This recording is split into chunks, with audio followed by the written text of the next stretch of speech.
Two tails, one head, yin yang.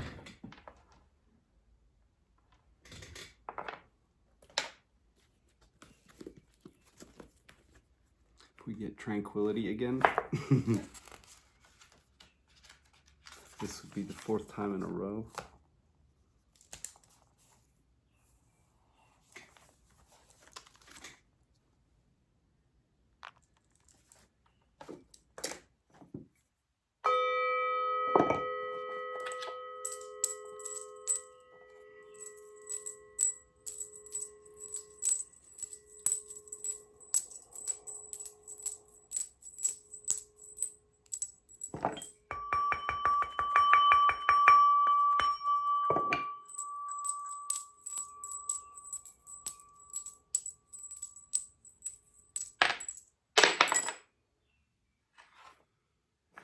Two heads, one tail.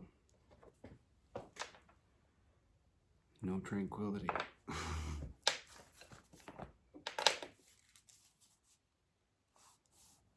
Yang yin.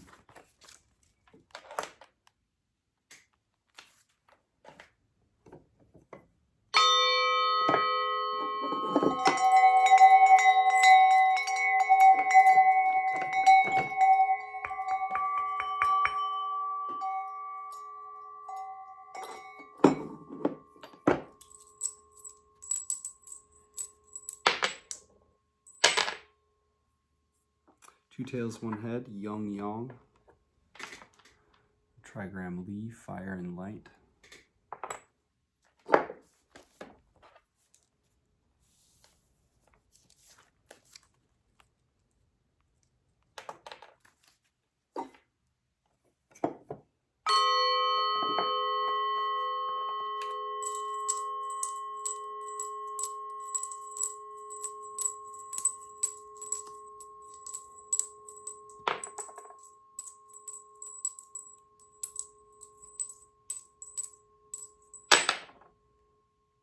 Three tails, old yin.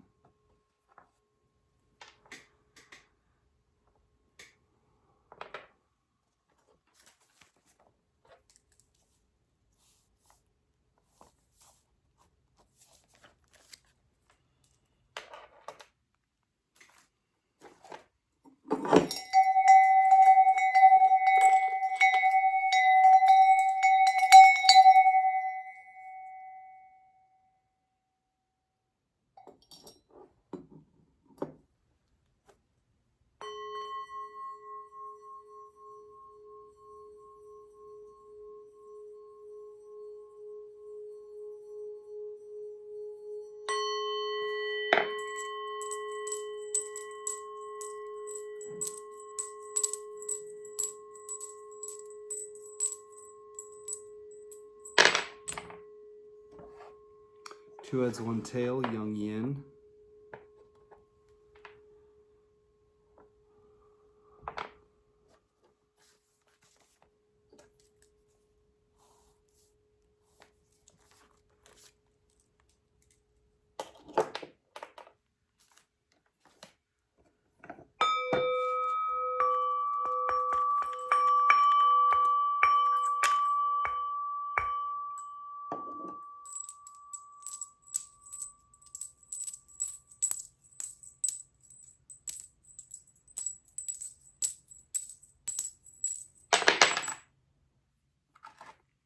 Two tails, 1 head, Yang Yang.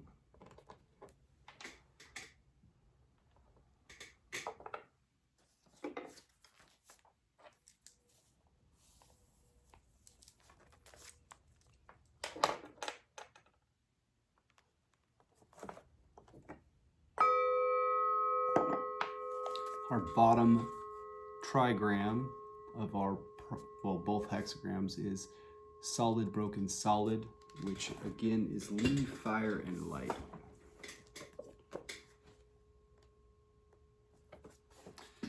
Li is fire and light, both inner and outer. As an inner light, she is consciousness at its most lucid and unclouded, holding things together in the mind, perceiving their differences and connections, and discerning the underlying patterns of relationship. And as well as vision, Li is the light that makes things visible, the power to cast light on things, spreading clarity and the awareness of order. Li is the middle daughter, living in the south, the region of midsummer and the burning sun.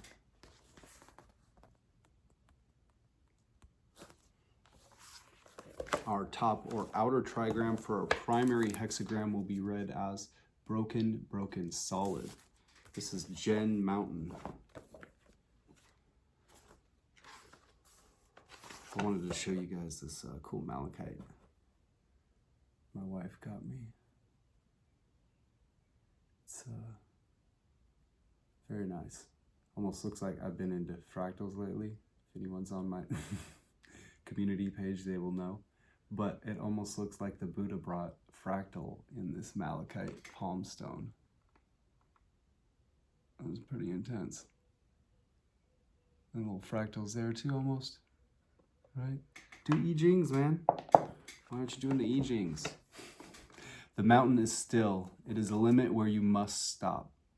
Jen brings each cycle to an end, defining a space where we can recognize, assimilate, and complete our experience. He creates a personal still center amid change where we can retreat for perspective and a firm foundation for new growth.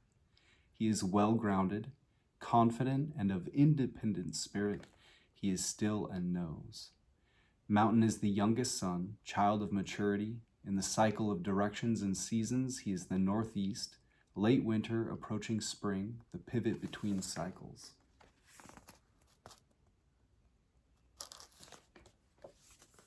Gen Mountain above Li, fire and light, give us a primary hexagram of 22.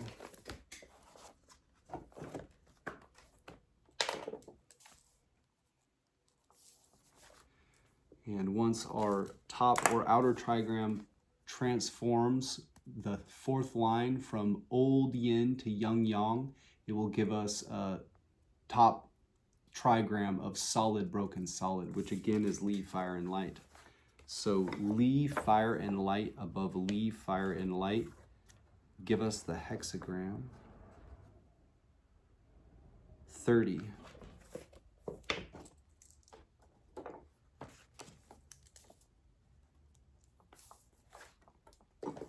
We'll get the titles to our hexagrams from I-ming's Taoist I Ching, which he wrote in 1796 as a Taoist adept. It's very alchemical in nature. Our primary hexagram 22, I-ming calls Adornment. Private cultivation without ostentation. Mutual complementary of clarity and stillness. Mutual complementarity of clarity and stillness.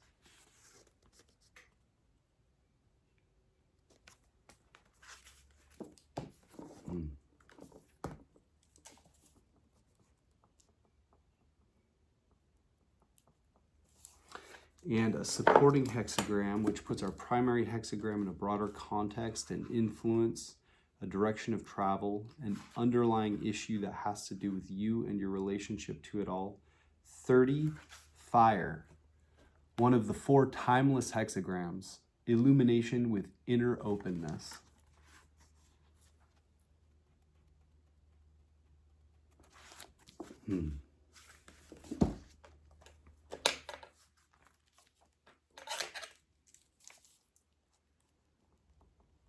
Fire adornment. That's pretty cool. Oh my. We will start by reading from Hilary Barrett's I Ching, Walking Your Path, Creating Your Future, which is a nice introductory I Ching commentary, which is also quite profound.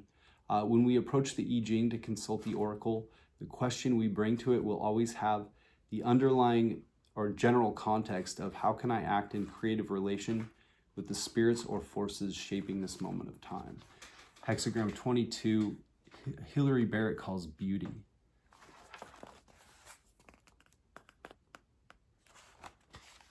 Key questions. How can you make the essence visible to others? What do you choose to communicate? Oracle, beauty, creating success. Small yield from having a direction to go. This is about natural beauty, like the beauty of a plant whose form is the perfect, simple expression of its nature.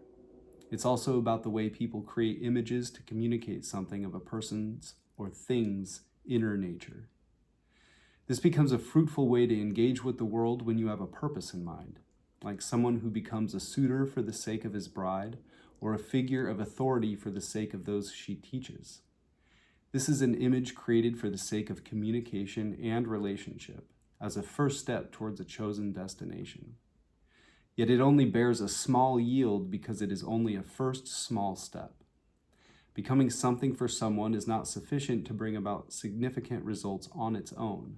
It's not the same as wholehearted conviction or ultimate fulfillment. No created image could ever express a whole person. So this is not a time to concentrate on results. It's a time for imaginative, lively exploration of beautiful ways the essence could flower and be seen. Image. Below the mountain is fire, beauty. A noble one brings light to the many standards, but does not venture to pass judgment. Perhaps the firelight is flickering over the rock face, creating shifting patterns of light and dark, or perhaps this is the volcanic fire inside a mountain, still dynamically shaping what appears so solid and established from the outside. The inner light of awareness shines through the outer form, so a noble one sees all the standards, all the ways the world is governed and ordered from the inside. He understands how things are defined and how standards arise, and how many forms the inner essence can take. So where could he possibly stand to pass judgment? Sequence. Beauty follows from hexagram 21, biting through. Things cannot carelessly unite and be completed, and so beauty follows. Beauty means adorning. Merely bringing things together is not enough to create true unity. Just getting to the truth is not an end in itself. These things will have no real presence in the world. No one will be able to see or relate to them until they are fully and carefully expressed.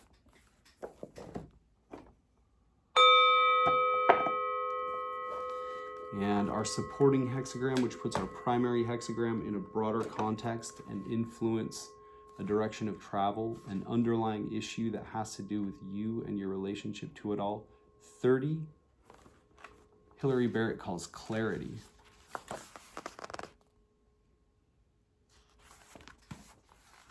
Key questions. What do you see? What does it mean?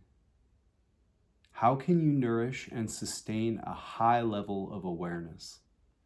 Oracle. Clarity. Constancy bears fruit. Creating success. Raising female cattle is good fortune. The ancient Chinese character for clarity shows a flying bird and a net to capture it. Birds are messengers.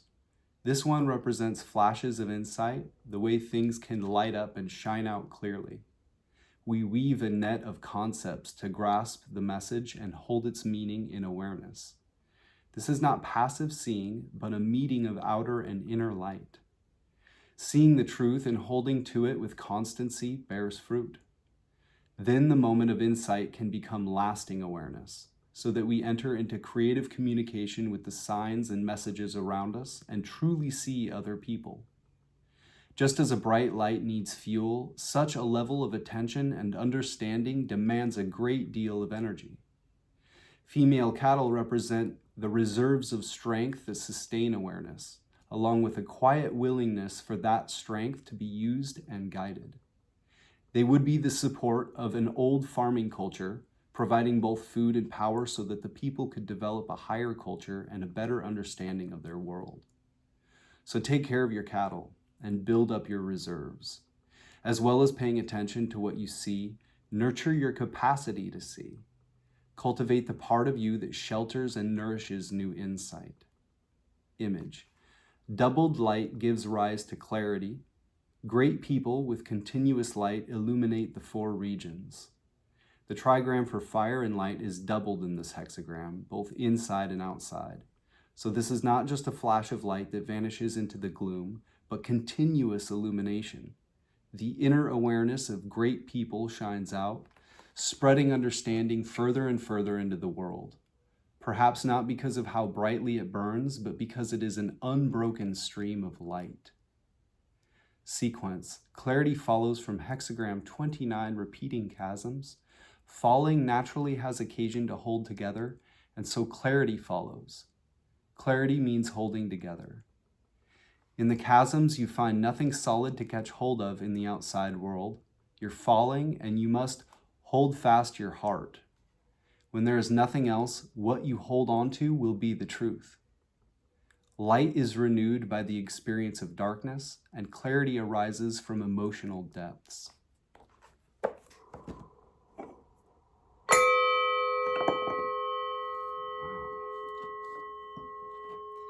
We will also look at our changing line 4,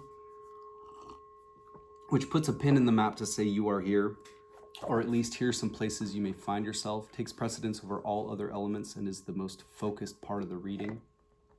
Changing line 4 has the general context, the capacity for action, asking how the work can be done. So back to our primary hexagram 22 to read changing line 4.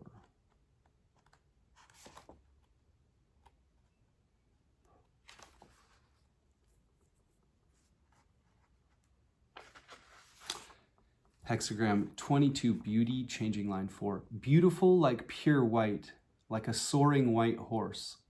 Not a robber, but a marital ally. A beautiful, dazzling energy makes its entrance, like a suitor coming for his bride with his glossy horses and all their finery. This is a time to express conviction. Get started and explore. New possibilities shine brightly. There is the power of a fine horse to lend them momentum as they get underway. It's hard to see what substance there might be beneath this gleaming white. You might suspect it a fake, come to steal your time and energy. But this is just the nature of the energy at hand. It's for lighting up beginnings, not all the subtler nuances to come. You will not lose anything in the encounter, and there is the potential for great gains, in clarity of intention, in energy, and in expansion through partnership.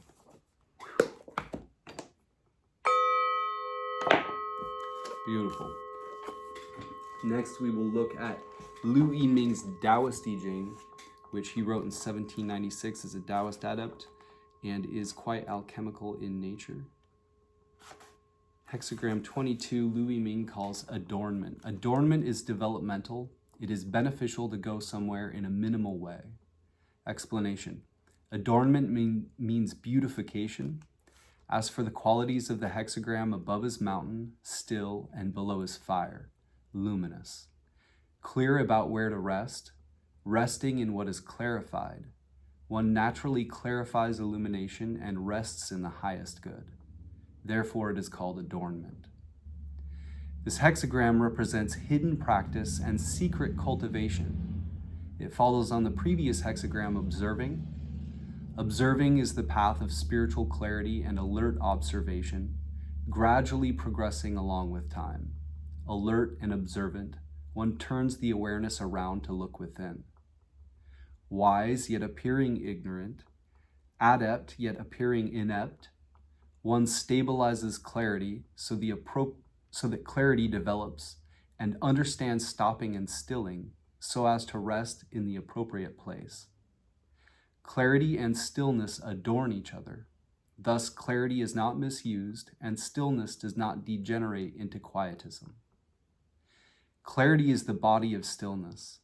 Stillness is the function of clarity. Thus, clarity is not damaged and stillness is correct, so clarity and stillness are developmental. Although clarity and stillness adorn each other, one should value still clarity. Still clarity is not empty inaction that does not use illumination at all. But while one is illumined within, one does not show it outside. One rests in clarity and does not rest where it is unclear. Clarity is within stillness. One does not lightly use the clarity of illumination. This is the meaning of self-minimization. Minimizing oneself, one is prudent and cautious, getting rid of intellectualism, inwardly preserving clarity of spirit. With open awareness that is unclouded, one cannot be moved by anything.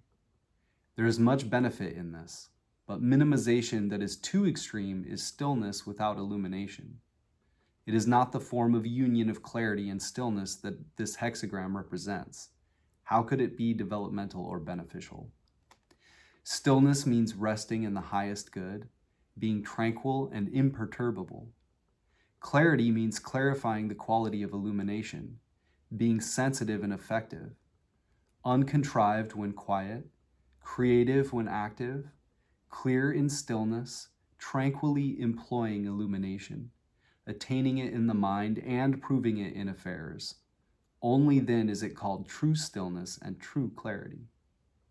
When the text here says it is beneficial to go somewhere, this simply means that this is the way to test and prove this stillness and clarity. When ordinary people have no concerns, their minds are clear, and they know where to rest. But when they have matters to attend to, they get muddled and confused and don't know where to rest. If one can be still by virtue of clarity, thereby to nurture illumination, and can be clear by virtue of stillness, thereby to master illumination, clarity and stillness will not be restricted, and can be used according to the time, planting lotuses in fire, hauling a boat through mud and water, the ineffable being of one spirit, pervading the universe, clear in stillness and resting in the place to rest.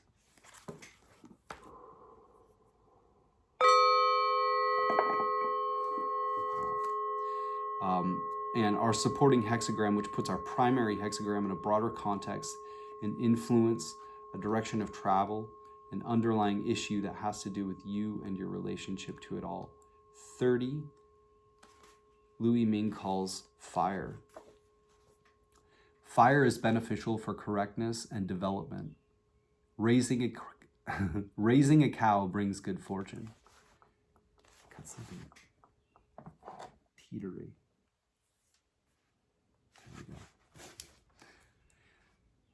Explanation. Fire is clinging and it is illuminating.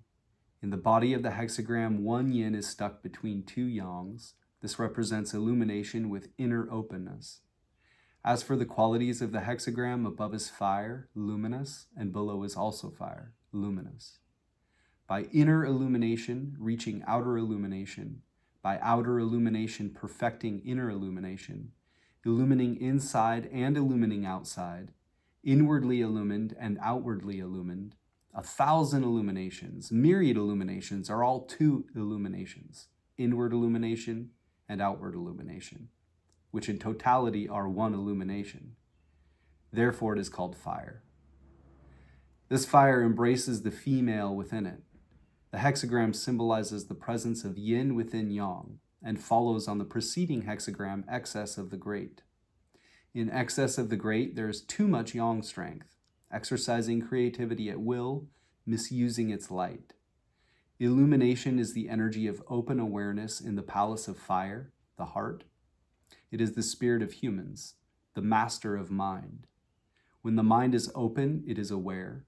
The original spirit is in charge of affairs, and illumination is managed properly.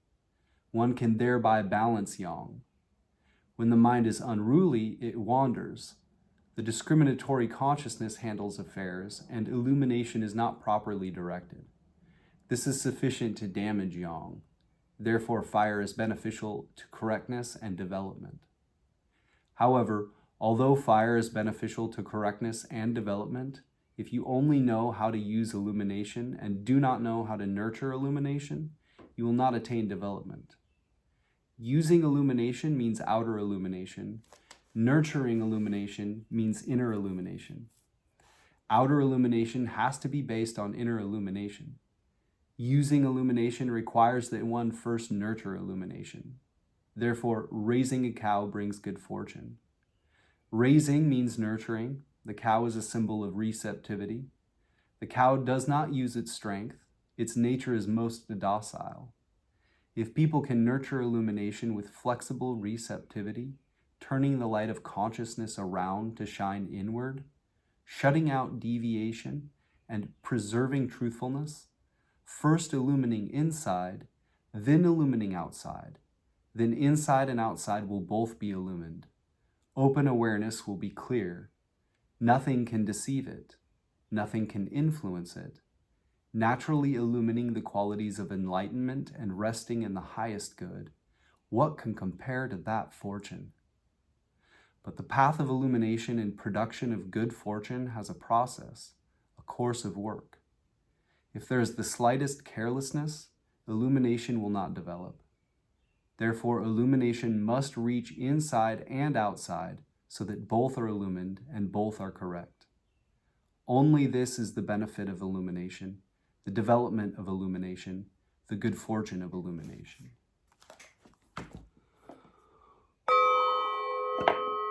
And then we will read our changing line 4 of our primary hexagram 22 adornment, which puts a pin in the map to say you are here, or at least here are some places you may find yourself, takes precedence over all other elements and is the most focused part of the reading.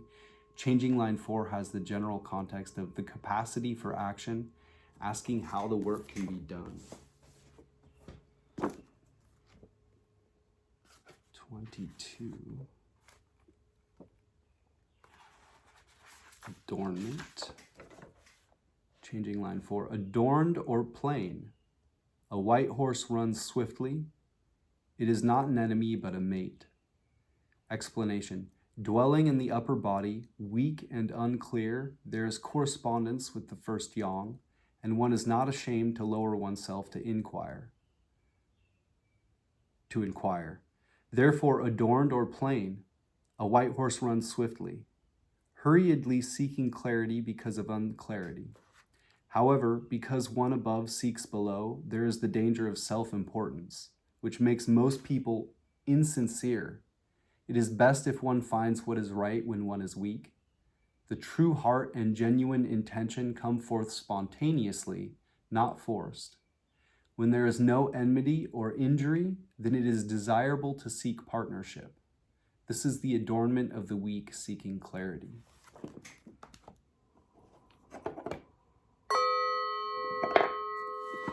We'll also read the commentary section in the back from I-ming's Taoist I Ching for each of our hexagrams.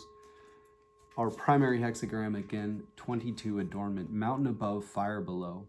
There is fire below the mountain, adorning it. Thus do superior people clarify government affairs without presumptuous adjudication. Adornment is beautification.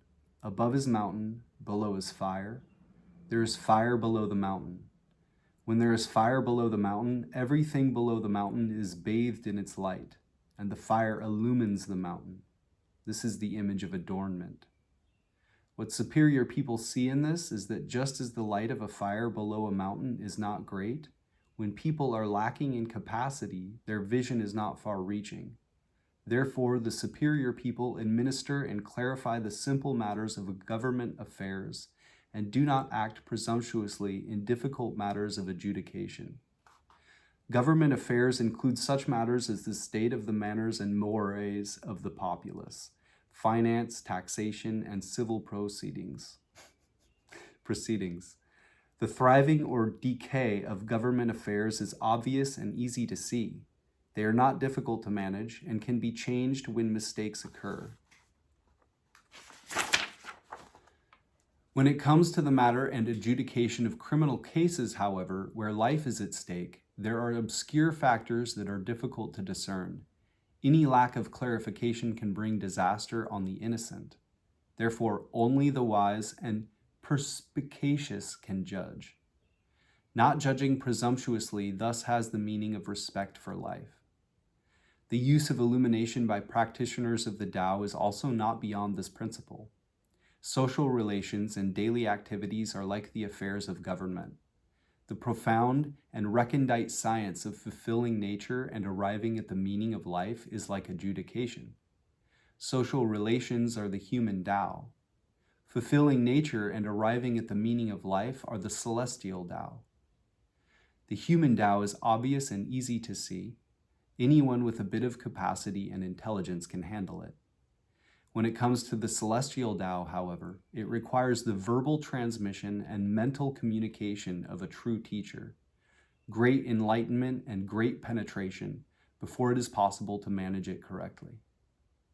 When the celestial Tao is truly realized, whatever comes to hand is the Tao. Benefiting oneself, one can also benefit others. This is the greatest accomplishment.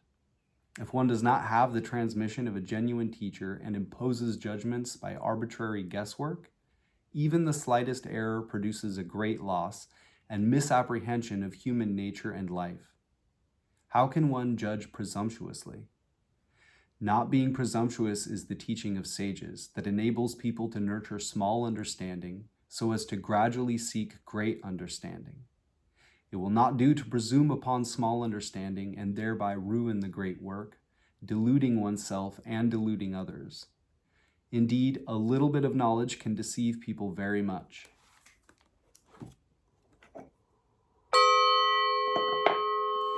And our supporting hexagram, which puts our primary hexagram in a broader context and influence, a direction of travel, an underlying issue that has to do with you and your relationship to it all. Hexagram 30, fire. Fire above, fire below. Light has dual function. Thus do great people illumine the four quarters with continuing light. Fire refers to the light of the sun. Above and below is fire, associated with the sun. The sun goes in at night and comes out in the daytime. This pattern represents inner illumination and outer illumination, one light having a dual function. This is the image of fire. What great people see in this is that if people are incapable of illuminating the inner, they will be incapable of illuminating the outward. First illuminating the inner, then illuminating the outward. As is inner illumination, so also will be outward illumination. Therefore, after they have illumined the inward, they then continue the enlightenment to illumine the four quarters. Light is inner illumination. Continuing light is outward illumination. What does light illumine? It simply illumines the inherent quality of open awareness without obscurity. When one is open and aware, this inner quality or virtue is already illumined, and truthfulness within reaches outside, so that nothing can deceive one. Nothing can burden one. One illumines the four quarters and sees everything as clearly as if it were in the palm of one's hand. The yellow sprouts of living potential cover the earth. The golden flowers of spiritual energy bloom throughout the world. Whichever way one turns, everywhere is the Tao. Thoroughly lucid inside and out, that illumination never ceases. Then one has clarified the quality of illumination and rests in the highest good. But continuing the enlightenment to illumine the four quarters cannot be accomplished by idleness and inaction. It involves adjustment through effort. Illumination by enlightenment means perception with clarity. If the enlightenment cannot illumine the four quarters, That light is not great and cannot be considered continuing light. Once one illumines the inward and also illumines the outward, the light must be like the sun climbing into space, illumining all things, such that nothing can block that light. Only then is it true enlightenment. Only then is it continuing light. If there is any shortfall of perceptivity, that means the light is blocked to some extent. When the light can illumine everywhere and nothing can obstruct that perception under any circumstances so that it reaches everywhere without becoming defective anywhere, then the work of clarifying the quality of illumination is complete. Makes me think of the microcosmic orbit, where you bring the light like as if the sun were rising from beneath the earth to above it behind you and going up above your head and then wrapping down back again. And you trace the meridian path in the center channel of your body with this awareness and energy from your lower dantian all the way up to your upper dantian and then back down around the front part of your body. And this, you can find pockets that you might grieve over when you experience it or feel like emotional when it's going through, that might be potential blocked energy channels. And that helps. At least it's helped me. You can look up microcosmic orbit meditations, or maybe I'll put one in the description box, but they're pretty handy, a visualization. Next, we will look at James Dekorne's Gnostic Book of Changes, which is basically a synthesis of several I Ching commentaries with some of his explanations throughout and some quotes from things like the Kabbalah or Carl Jung. He's a practitioner of the Tao himself, and I highly value his opinion. Hexagram 22, James Dekorne calls persona. Other titles might be grace, the symbol of decoration, elegance, gracefulness, luxuriance, adorning, public image, adornment, beauty, conceit, vanity, veneer, facade, manners, embellishment, superficiality, superficial appearances, form versus function, art, ego trips. A quote from D.F. Hook often refers to conceit, vanity, or beauty. It stresses that the content is more important than the outward appearance. Judgment, leg. Persona should be given its due, but there is no advantage in allowing it to advance and take the lead. Wilhelm/Baines, grace has success. In small matters, it is favorable to undertake something. Blofeld, elegance, success. Some small advantage can be derived from having a particular goal or destination. The implication is that the advantage is not sufficient to make it worthwhile to seek that goal or destination unless no special difficulty or inconvenience is involved. The arrangement of the lines in this hexagram is very similar to that in the previous one, but it is adjudged much more suitable. The general idea is that, like nature, we should conform to a regular and well-ordered pattern of behavior which, since we are human beings and not mere animals, involves a high degree of refinement. From the point of view of divination, it would seem that this is a time to watch carefully so as to learn how those involved in the situation think and behave, the better to influence them for the good when the opportunity arises. Ritzema/Karcher, adorning, growing, the small, harvesting, possessing directed going. This hexagram describes your situation in terms of its outward presentation. It emphasizes that building intrinsic value by embellishing appearance and displaying valor is the adequate way to handle it.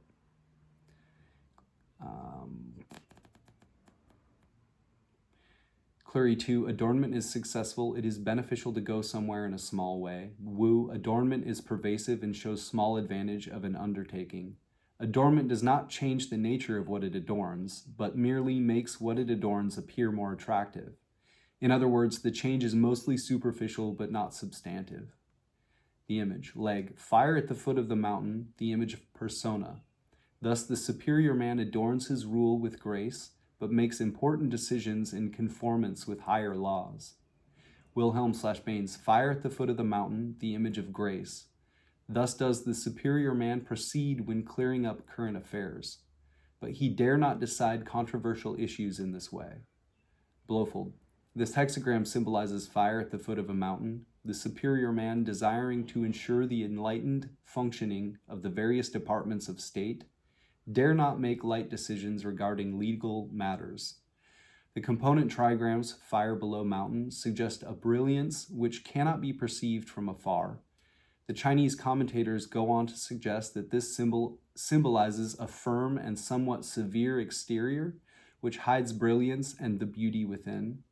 For purposes of divination, this should be taken as a pattern for our comportment in the matter at issue.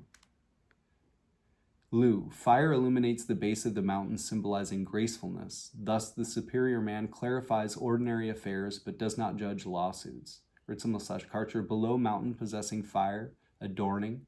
A chunsu, or chief son, or superior person, uses brightening the multitudinous standards without daring to sever litigating. Okay. Cleary 1. There is a fire below the mountain, adorning it. Thus do superior people clarify governmental affairs without presumptuous adjudication.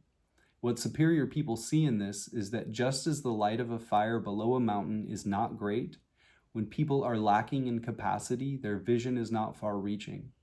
Therefore, the superior people administer and clarify the simple matters of governmental affairs and do not act presumptuously in difficult matters of adjudication.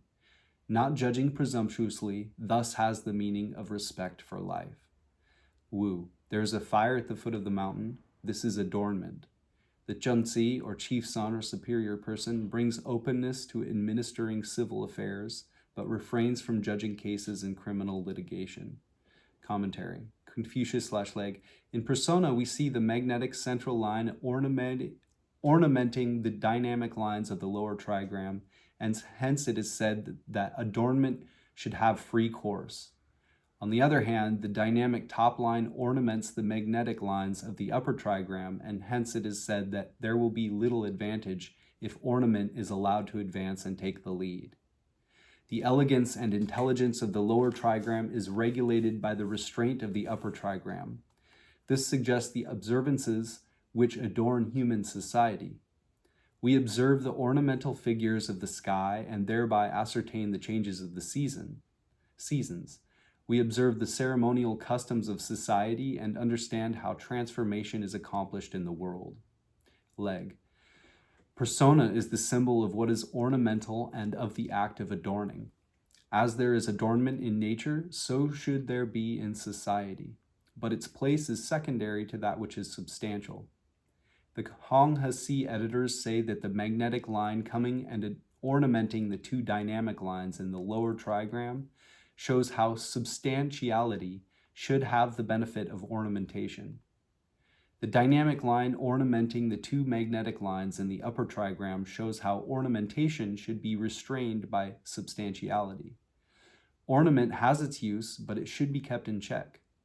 The figures of the sky are all the heavenly bodies in their relative positions and various movements, producing day and night, heat and cold, etc. The observances of society are the ceremonies and performances which regulate and beautify the intercourse of men. A mountain, says Chengsu, is a place where we find grass, trees, and 100 other things. A fire burning below it throws up its light and brings them all out in beauty. This gives the idea of ornament or being ornamented. The various processes of government are small matters, and elegance and adornment help their course. But great matters of judgment demand the simple, unadorned truth. Notes and paraphrases, judgment. There's nothing wrong with showing a little style, but don't become so identified with a role that it makes your decisions for you. The superior man displays wit and charm when that is appropriate, but relies upon shrewd discernment when making serious choices. Confucius points out the correct attitude for this hexagram in his third sentence. The elegant intelligence or brilliant wit of the lower trigram is being sat on by the mountain of the upper trigram. Brilliant wit is often just an ornament to make one look clever in the company of others. Like seasoning on food, a little bit of persona or ornamentation is life-enhancing, but too much curry powder overwhelms the meal. Jung's conception of the persona points out the fact that it is a major vehicle for the complexes to express themselves under the guise of social interaction. Quote from Jung in The Relations Between the Ego and the Unconscious. The persona is only a mask for the collective psyche, a mask that feigns individuality and tries to make others and oneself believe that one is individual, whereas one is simply playing a part in which the collective psyche speaks. Wow. For an urban shipping clerk to wear cowboy clothes may be a legitimate expression of his personality, or it may be the only outlet available for repressed portions of his psyche. When he begins driving a pickup truck and frequenting country western bars, we might suspect that his role is playing him, and the real self, higher capitalized self, is being masked by excessive ornamentation or persona. A quote from Elizabeth Hayek in Initiation. The person cannot be more than an instrument for the manifestation of the self. But people get so attached to their mask that they cannot free themselves from it anymore. They make a king out of the servant and separate themselves from their true being. They force their higher self into exile, into the unconscious. To receive this hexagram without changing lines suggests that perhaps you are more focused on form than meaning, or that superficial appearances are concealing something more substantive in the situation. Look deeper. What's really going on?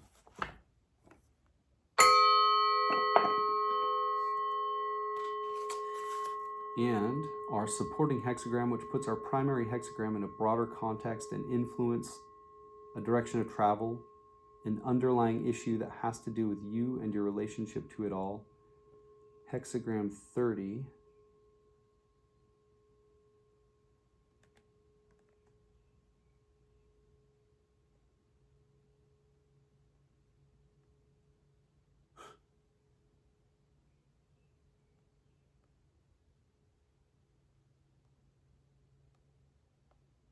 For some reason it's saying it's not finding it. God. Wi-Fi is still on. Yeah. Give me a second. Technical difficulties. Wake up.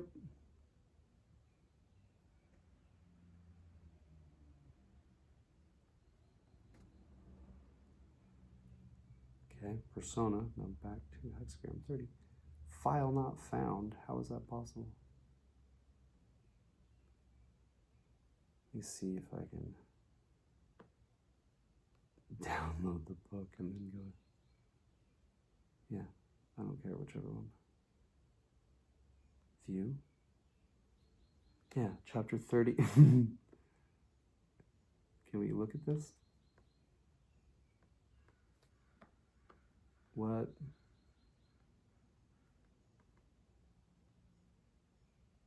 Oh, I mean, if I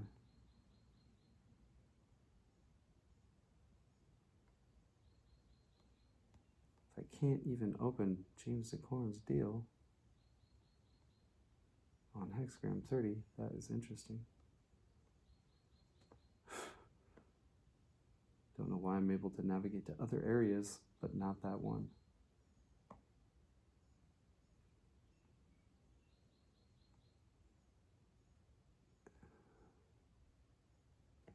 Let's see if I can sneak up on it. Let's go 31. I can get to 31. Can I go back from 30? What? I guess there's something on the website. We'll have to look at it from other angles.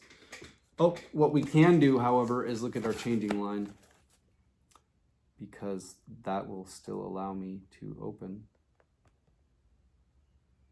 hexagram 22. This is just insane. I've never run into this. James Dekorne, your website's acting up, brother. Okay, our Changing line 4 puts a pin in the map to say you are here, or at least here some places you may find yourself, takes precedence over all other elements and is the most focused part of the reading. Changing line 4 has the general context of the capacity for action, asking how the work can be done. I'm gonna try this freaking thing one more time. Nope. Jabes. So, changing line 4 for our primary hexagram 22 persona.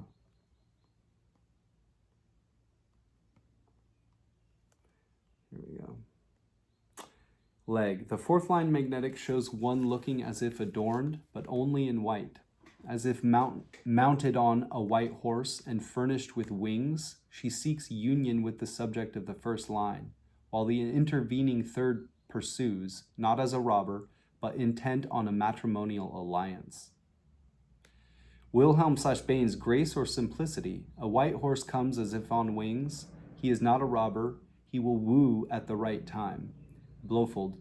He so adorns himself as to seem white as snow. He is, as it were, a white steed. What delays his progress is not an obstacle, but a matter of betrothal. Lu. Simple decoration. A white horse comes as though flying. Not a robber, but a suitor. Ritzema/Karcher, adorning thus, hoary thus, a white horse soaring thus, in no way outlawry, matrimonial allying. Slofnacy, luxuriantly, lushly, the white horse is lofty like. It is not the robbers who confusedly slander. Clary 1, adorned or plain, a white horse runs swiftly, it is not an enemy, but a mate. It is best if one finds what is right when one is weak. The true heart and genuine intention come forth spontaneously, not forced. When there is no enmity or injury, then it is desirable to seek partnership. This is the adornment of the weak seeking clarity. Commentary, Confucius/Leg, the place occupied by the fourth line affords ground for doubt as to its subject. But because the third line pursues not as a robber, but intent on marriage, she will in the end have no grudge against him. Wilhelm/Baines, the fourth place is in doubt. This accords with its place. He is not a robber. He will woo at the right time. In the end, one remains free of blame. Blofeld, this ruling line indicates the existence of suspicion.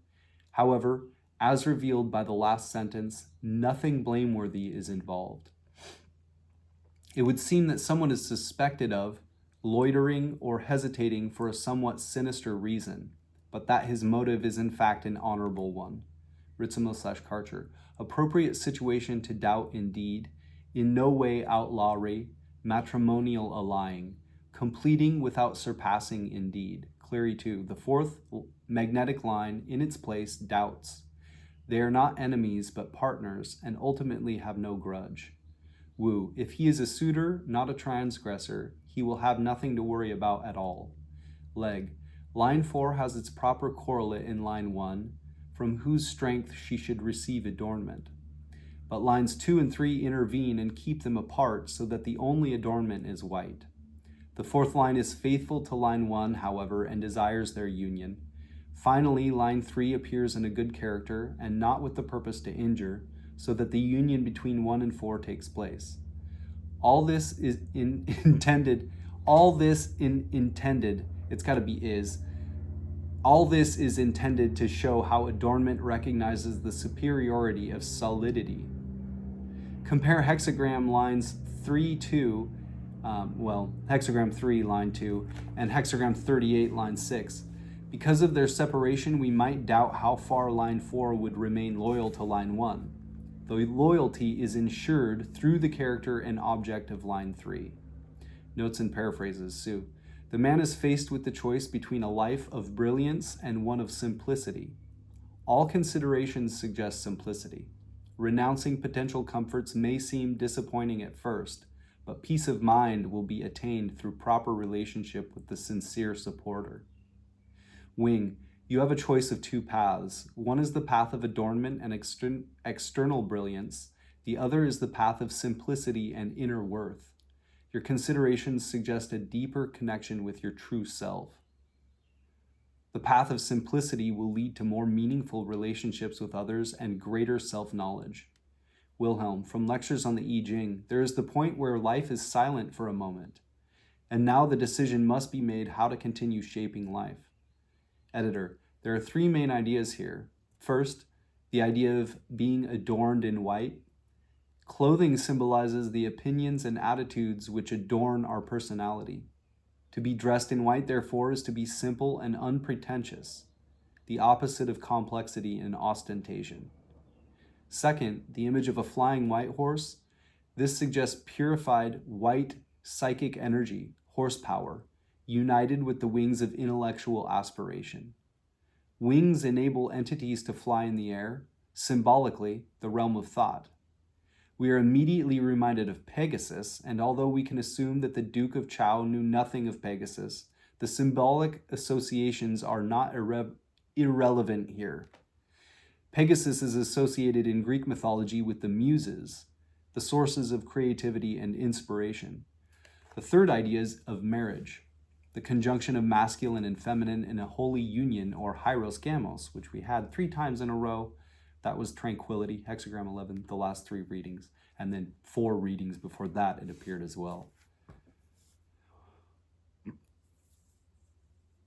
The creative synthesis of thought and feeling within the psyche. However, the suitor can't unite with the subject of the line until all confusion has been eliminated from the situation. He is perceived as a robber because the barriers to union must be removed, stolen, before the alliance can take place. In other words, an illusion prevails. This line, and indeed the entire hexagram, is often received in answer to questions concerning creativity or the creative process. If this is the only changing line, the new hexagram created is number 30, clarity. That's what we got as our changing line, only changing line, and our supporting hexagram. A quote from Jung in Letters: I discriminate between the ordinary ego consciousness of the man and his creative personality. Very often there is a striking difference. Personally, a creative man can be an introvert, but in his work he is an extrovert, and vice versa. James Dekorne breaks changing line 4 down into 3 possible succinct definitions, A, B, and C. A, you don't understand the matter at hand. Unseen forces are working toward unity, however, and clarity will eventually dawn. B, the image suggests the gestation of a creative idea. C, don't complicate the situation. A creative solution will mature in the course of time.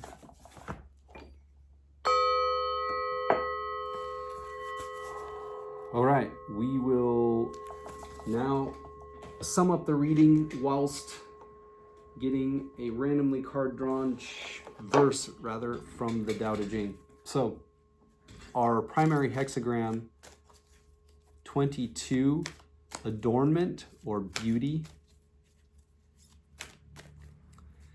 has the trigram Gen mountain above Li, fire and light. And the idea is that there's a fire below a mountain, and it shines its light onto the features of the mountain, and you see it adorns the mountain. It brings out what's already there.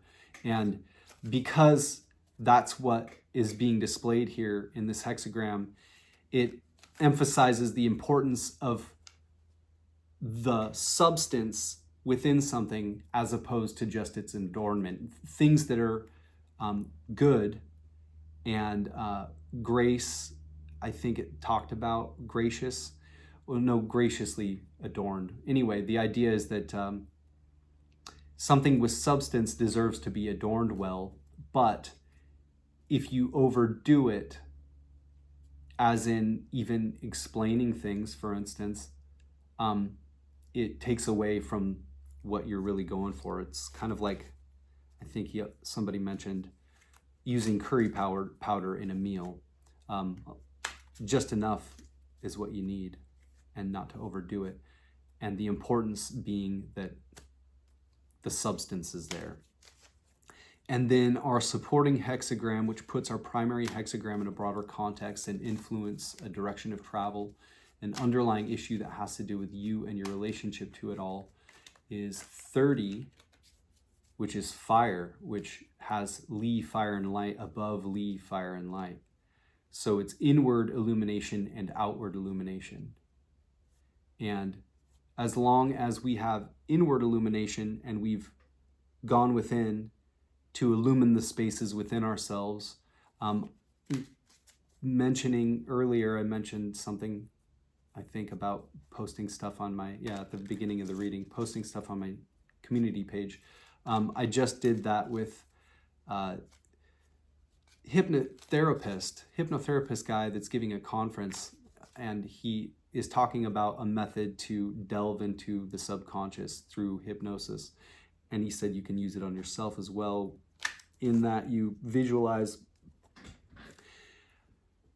imagining that you're in the most blissful state, that anything that you could possibly want has been given you, and you're basically in a moment of absorbing all of that, and you compound it and exponentially increase it by, as many multiplications as you possibly can, until you're just completely blissed out. And that is where you sit. And then if you notice any place in your body where there might be a quivery energy or pain or anything like that, you can really zoom in on it and then get to the base of it and try and figure out what it is, tweak it with whatever you need to do. I don't know if people are thinking in terms of energy. I like to work with energy. You could do it energetically. In terms of psychologically, you could look at a past experience and try and find the root cause of where issues are coming from and reimagine them. That's what the guy in the video is talking about, is that you can, our memories aren't true pictures of the event. For one, it's one perspective of a moment in time that, for two, in our mind over time changes.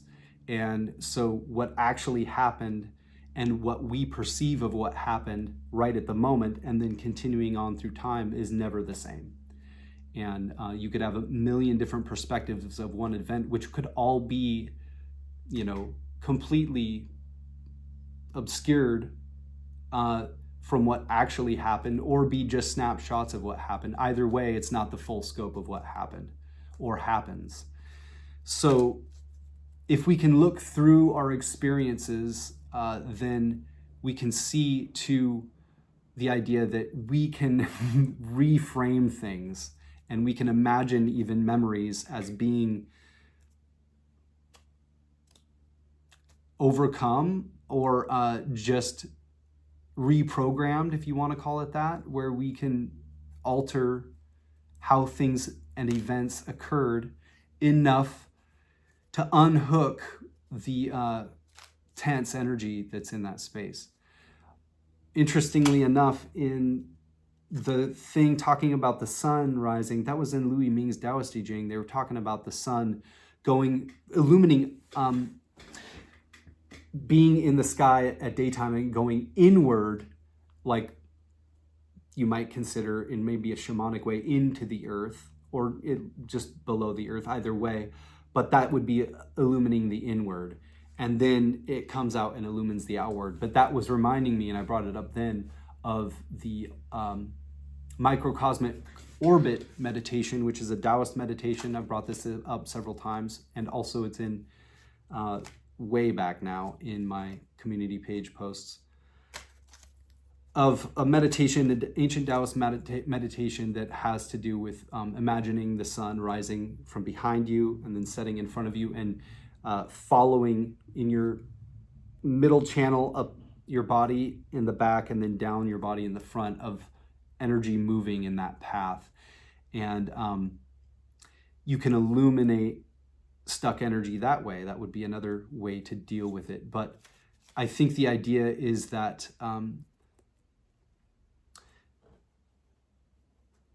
the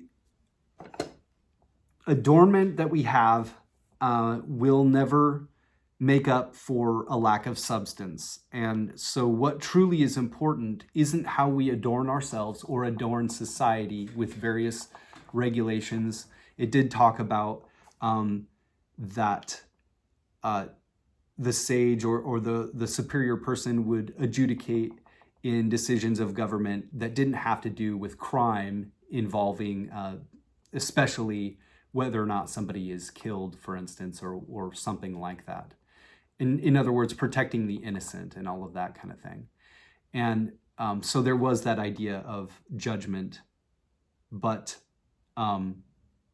skipped a thought here. So that being in terms of how you adorn society would be with laws and regulations that try to go along with nature and accord with nature, and so that they're not arbitrary. So that is one way to adorn society, is with laws and regulations. But if the adornment laws and regulations don't match the substance, they can never make up for a lack of substance. So the substance has to be there. They have to be built on something that's built on nature.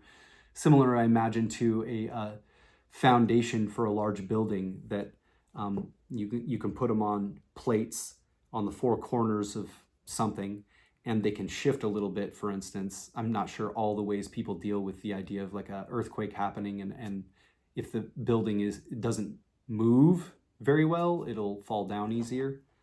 So if you have a certain stability that's built on the idea of change and still being stable within change, much like the I Ching is, then that is something that you could build a society on. Plato's Republic is that way. It talks about the Plato's version of the ideal society. But in this sense, the I Ching terms, it's talking about, an inner society. When Jung brings it there all the time too. What's your inner society like? Because that's what we're bringing out, is from what's in the inner treasure within us. We turn outward. So the inner illumination becomes outer illumination. So really not to focus so much on the outer illumination, but really, really, really honing in and developing the inner illumination, knowing that that's going to be the thing that we're going to bring forward to the world. And then changing line 4 had the line 4, the character in line 4, if you want to call it that, almost like a white horse running, almost like as with wings. And then the subject of line 3 was chasing after line 4. They're supposed to correlate. So that, I think, is what they're bringing up, is how they kind of link together line 1 and line 4. And at first, that person was considered to be a robber, but then they were someone that was actually interested in marriage, or, cooperation or something. But let's read this stuff from Hilary Barrett really quick before we get too far into things, because she really, really killed it in all of this. And maybe with all the talking, that's enough that I've already done. So our primary hexagram, we'll read these again just because they're so good, is 22 beauty, is what Hilary Barrett calls hexagram 22. Key questions: how can you make the essence visible to others? What do you choose to communicate? Oracle: beauty, creating success, small yield from having a direction to go. This is about natural beauty, like the beauty of a plant whose form is the perfect, simple expression of its nature. It's also about the way people create images to communicate something of a person's or thing's inner nature. This was making me think of fractals, because I've just been on that. And it's even talking about a symbol like a flower and it blossoming. And that makes me think of fractals, since that's kind of an image of how nature blossoms. This becomes a fruitful way to engage with the world when you have a purpose in mind, like someone who becomes a suitor for the sake of his bride, or a figure of authority for the sake of those she teaches. This is an image created for the sake of communication and relationship as a first step towards a chosen destination. Yet it only bears a small yield because it is only a first small step. Becoming something for someone is not sufficient to bring about significant results on its own. It's not the same as wholehearted conviction or ultimate fulfillment. No created image could ever express a whole person. So this is not a time to concentrate on results. It's a time for imaginative, lively exploration of beautiful ways the essence could flower and be seen. Below the mountain is fire, beauty. A noble one brings light to the many standards, but does not venture to pass judgment.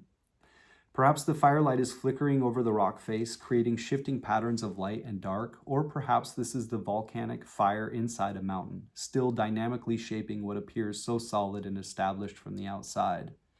The inner light of awareness shines through the outer form, so a noble one sees all the standards, all the ways the world is governed and ordered from the inside. He understands how things are defined and how standards arise, and how many forms the inner essence can take. So where could he possibly stand to pass judgment?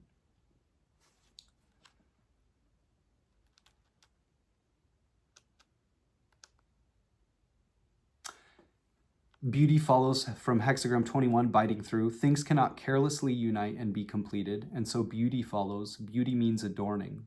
Merely bringing things together is not enough to create true unity. Just getting to the truth is not an end in itself. These things will have no real presence in the world. No one will be able to see or relate to them until they are fully and carefully expressed. So in that sense, like adorning would be bringing what is within, the light from within, to the without. And then our supporting hexagram 30, putting our primary hexagram in a broader context, influence, direction of travel, and underlying issue that has to do with you and your relationship to it all. Hilary Barrett calls clarity. Key questions: what do you see? What does it mean? How can you nourish and sustain a high level of awareness?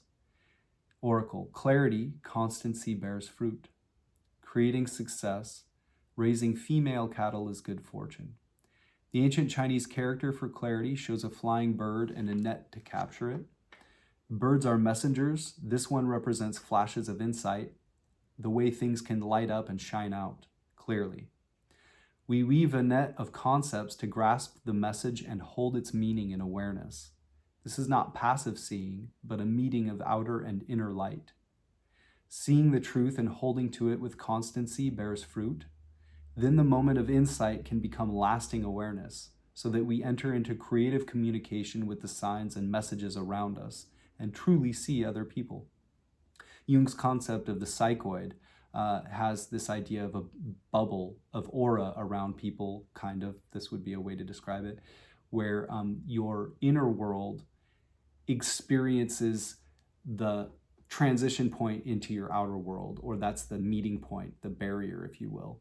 And that when we get more and more in sync with nature and the Tao, in essence, or our higher self, that bubble expands and we start experiencing synchronicity more frequently, and life becomes more and more and more meaningful, and we start seeing how interconnected everything is and feeling like we could never lose our place in that interconnection. And it's not based on adornment, for instance, of any kind.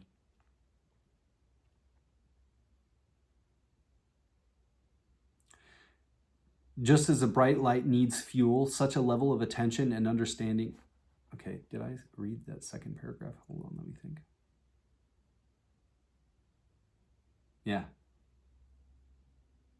Yep. Just as a bright light needs fuel, such a level of attention and understanding demands a great deal of energy.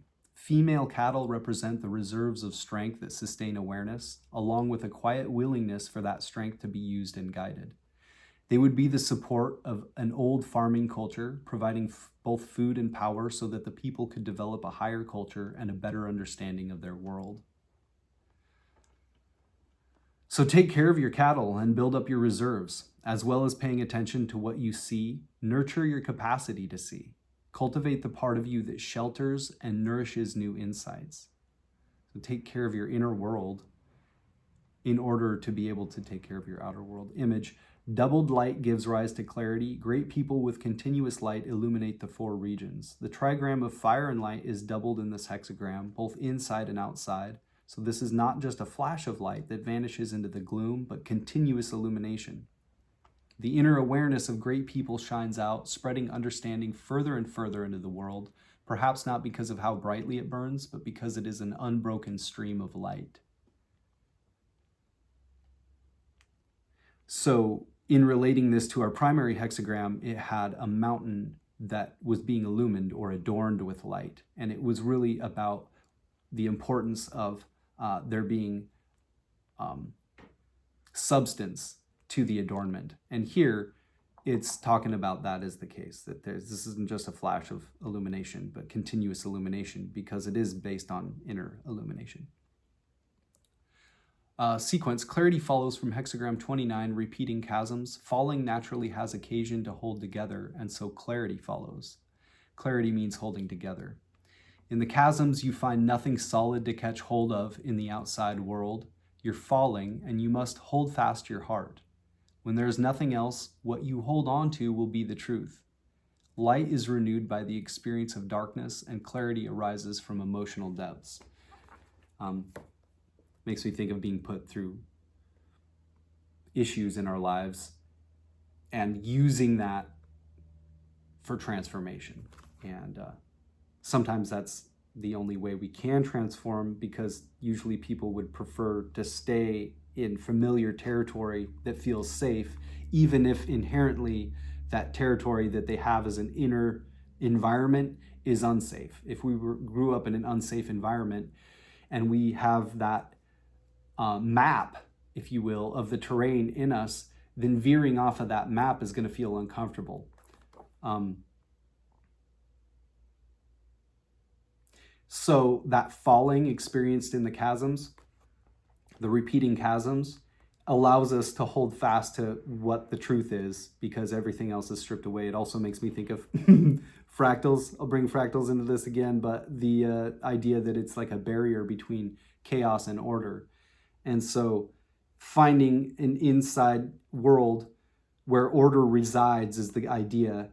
And then when everything else is stripped away and you really have to face that inside yourself, finding a way that that can be orderly at the best you possibly can is a way to stay sane, for instance. Or if you're even going through an experience of rising kundalini or awakening, this sense that everything that I know is being stripped from me, and I don't yet know what to hold on to in the new space.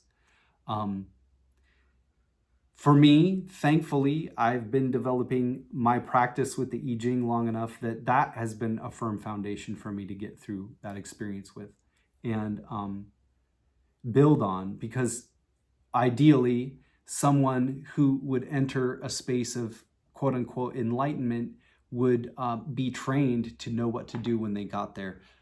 We have so much access to information now that we can take some of the stuff that people had to really train to earn in just a click on the internet, right? Just a click away.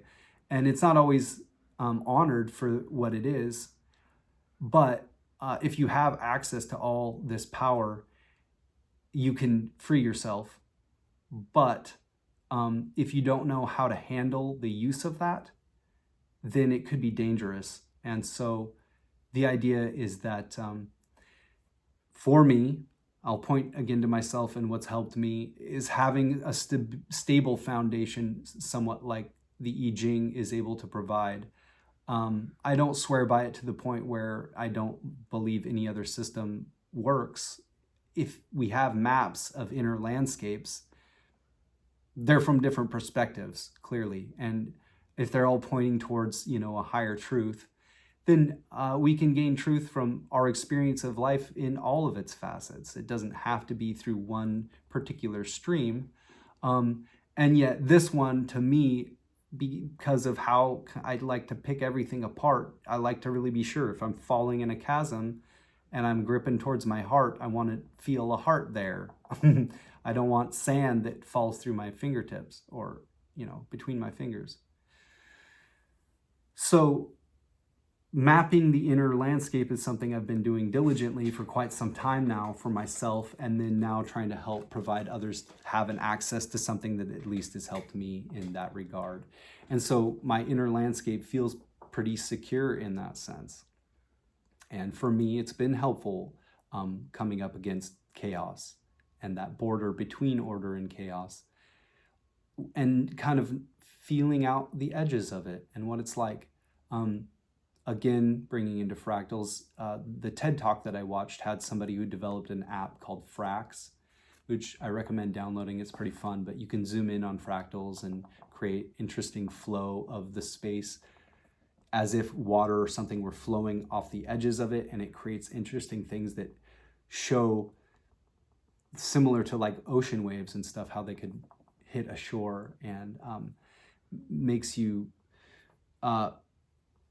see the edges really well and what they're like, and bounce life off of the edges of this structure of the I Ching, for instance, and it being like a compass, and the map sort of being like the Tao Te Ching in this instance. That's what Benabel Wen talked about in one of her videos. But using those tools that at least magically I've been able to use, and I offer up free for anyone who wants to be able to tune in, program your subconscious with something that, you know, the sages came up with, and those that sought, you know, that the finger pointing to the moon and the moon illuminating all of the pools of water all over, and it being one moon, that kind of, where you can point at it, but you don't want to get focused on the finger or even all the pools necessarily, other than in their way to reflect that one light and the various ways that they do that. So finding that barrier and that structure that gives kind of like a flow to time and how it normally operates on like a pattern, right? A pattern has been helpful. It helps navigating a scary space. For instance, you know, taking a hallucinogenic and being thrown into a space where you're just unprepared often can be terrifying. And even entering spaces when you're in kind of like a transcendental meditation can be similar to that. But just that space where we're trying to find order within chaos. How do we do it? How do we get the light that's coming into our inner world to refract off of, you know, an order that we can build a foundation on to feel comfortable entering whatever realm we get into. If we know kind of the basis of what reality is built on to the best of our understanding, that doesn't even require religion or any kind of writing or anything like that, but really just deeply studying nature, for instance, with the fractal idea. You can imagine that being similar to consciousness and our Jung's idea of the collective unconscious, and how we might map out our own internal worlds and then bring that light of awareness to our outer world to be able to influence our outer world to match nature and to have substance. Let's read our changing line 4 from our hexagram 20, primary hexagram, which puts a pin in the map to say you are here, or at least here places you may find yourself. Take precedence over all other elements and are the most focused part of the reading. Changing line 4. I think we'll end after this, but I urge you to watch at least the part of Liu Yiming's Tao Te Ching where he talks about in the commentary section, so towards the end of each of the hexagrams. Seeing the realm shining out, fruitful and useful to be a guest of the king. Nope. Is this true? That is seeing. Oh, but we're not seeing, we're 22, my bad. Beauty. Beautiful like pure white, like a soaring white horse, not a robber, but a marital ally. A beautiful, dazzling energy makes its entrance, like a suitor coming for its bride with his glossy horses in all their finery. This is a time to express conviction, get started, and explore. New possibilities shine brightly. There is the power of a fine horse to lend them momentum as they get underway. It's hard to see what substance there might be beneath this gleaming white. You might suspect it fake, come to steal your time and energy, but this is just the nature of the energy at hand. It's for lighting up beginnings, not all the subtler nuances to come. You will not lose anything in the encounter, and there is the potential for great gains in clarity of intention, in energy, and in expansion through partnership.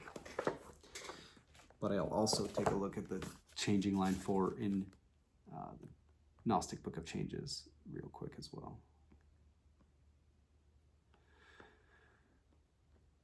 Some of the highlights, that is, because one of these was actually really helpful.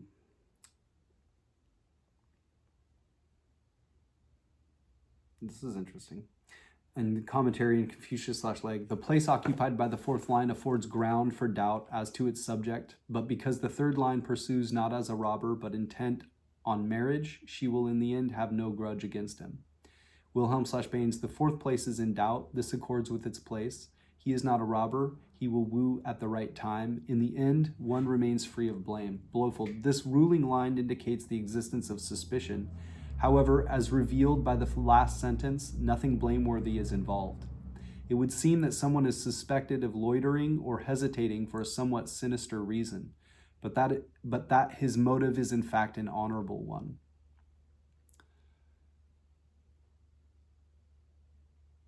Leg, line 4 has its proper correlate in line 1, from whose strength she should receive adornment, but lines 2 and 3 intervene and keep them apart so that the only adornment is white. The fourth line is faithful to line 1, however, and desires their union. Finally, line 3 appears in a good character and not with the purpose to injure, so that the union between 1 and 4 takes place. All this is intended to show how adornment recognizes the superiority of solidity.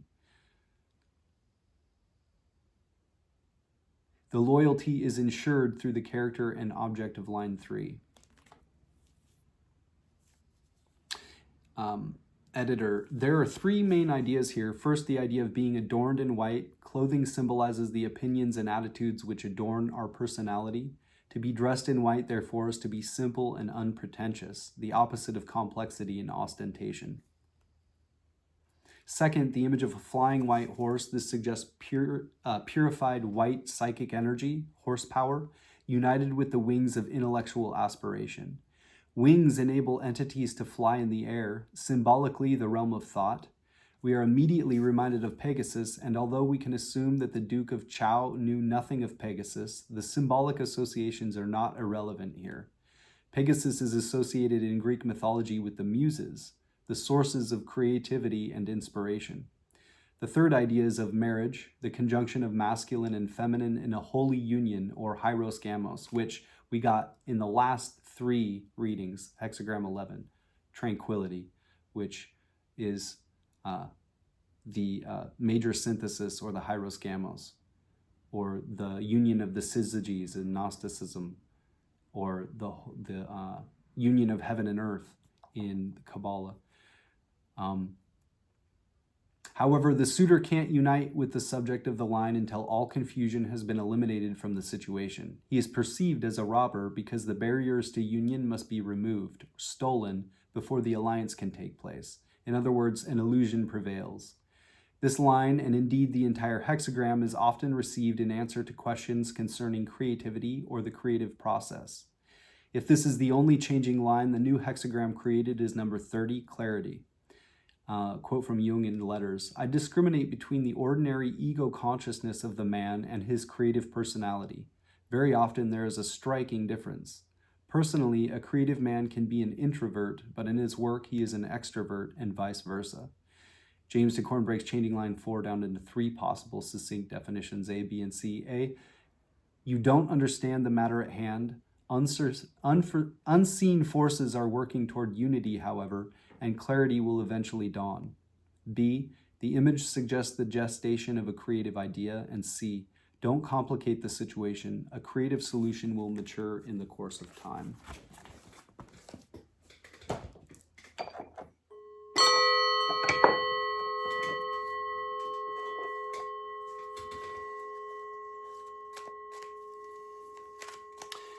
To me, all of this, it just feels like it means what's important in the times that we're living in now is not so much adornment, though it's necessary to bring the inner light to the outer.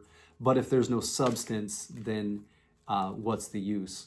So the point is focusing on substance, i.e. in this instance, our inner worlds, and tending to those, and finding out how our inner society would work if we had a spotlight shown on ourselves as like a magnifying glass, and then the light spread out from there across onto a wall, or maybe a projector, for instance. What lens of your inner world are you being projected through to create, this idea of how humans can live together in peace? And if you want to use the term society, go for it. But the idea then would be of like the ideal society, which can't be based on something that is so rigid that it can't change with the times. The I Ching itself is based on the changes of life, and also reveals the idea of the ideal society, so to speak, in at least I Ching terms, and built on the ideas of the sages, which Jung cracks into and relates to our inner worlds, or the collective unconscious. With our supporting hexagram being fire, inner fire and outer fire, the illumination that is occurring is whole and full. And it's important, though we may be misunderstood, that in coming up with creative solutions to the problems we're facing in the world, we bring from that inner light that we've cultivated into our outer life. And when we find things that are little idiosyncrasies that cause shaky shit to manifest into our lives, not to say that anything that's shaky shit is a manifestation of our inner world, but certainly some of it is. There are also other people doing that. So we gotta basically work together here. And that is where changing line 4 comes into me, is this idea of being able to work through things and work together, even though at first it may seem there are people that you could never work with. The idea is that we're all interconnected, and there are streams of light going through this, in my mind, fractal of consciousness that is pulsating through all of us, and our responsibility with that is to not obscure it. It's a great unlearning, and we are to be the best lens possible for this projector to shine through and project the future out in front of us that we would want to have. Because we can't really count on any, leader of any government to do a good job in our stead.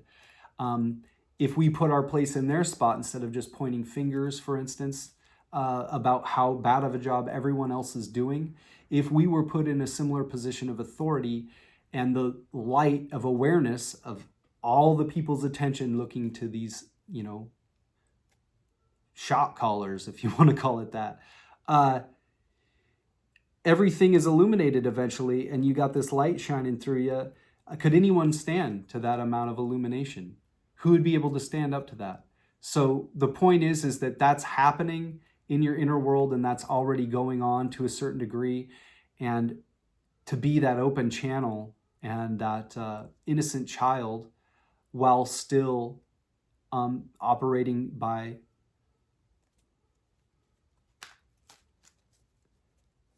standards that don't hurt others at the very least, and seek the higher good, that look to bring out the sage in all of us, that look towards those higher principles that help to bring into balance all these disparate elements in the psyche, and bring them all into a place where they can fit that fractal balance that they naturally want to click into and already are, but maybe don't know the higher level of unity that cuts through all of the bullshit that is distracting us from being what we fucking are, man.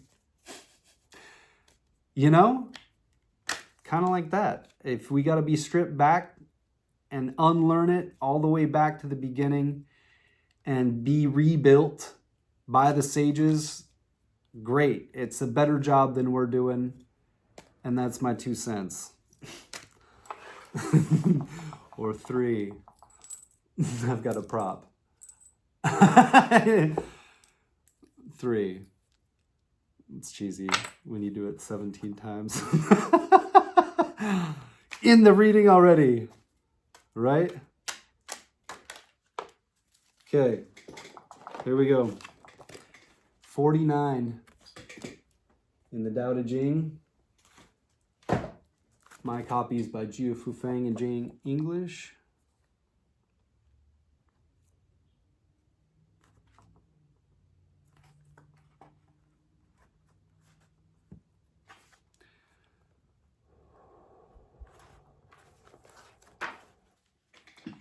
The sage has no mind of his own. He is aware of the needs of others. I am good to people who are good. I am also good to people who are not good, because virtue is goodness. I have faith in people who are faithful. I also have faith in people who are not faithful, because virtue is faithfulness. The sage is shy and humble. To the world, he seems confusing. Men look to him and listen. He behaves like a little child.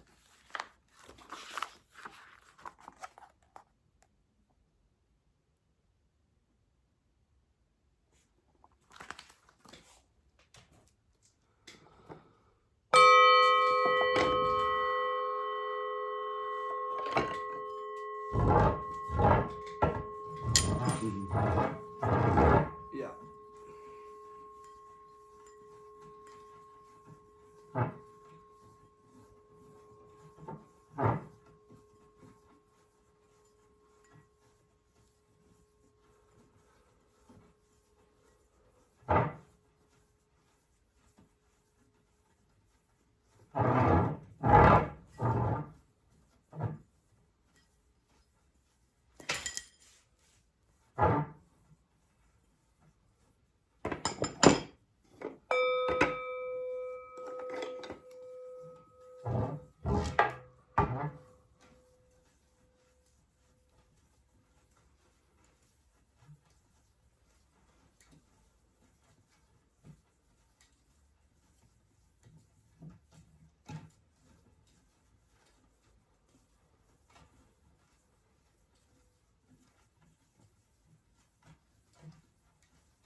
Mm-hmm.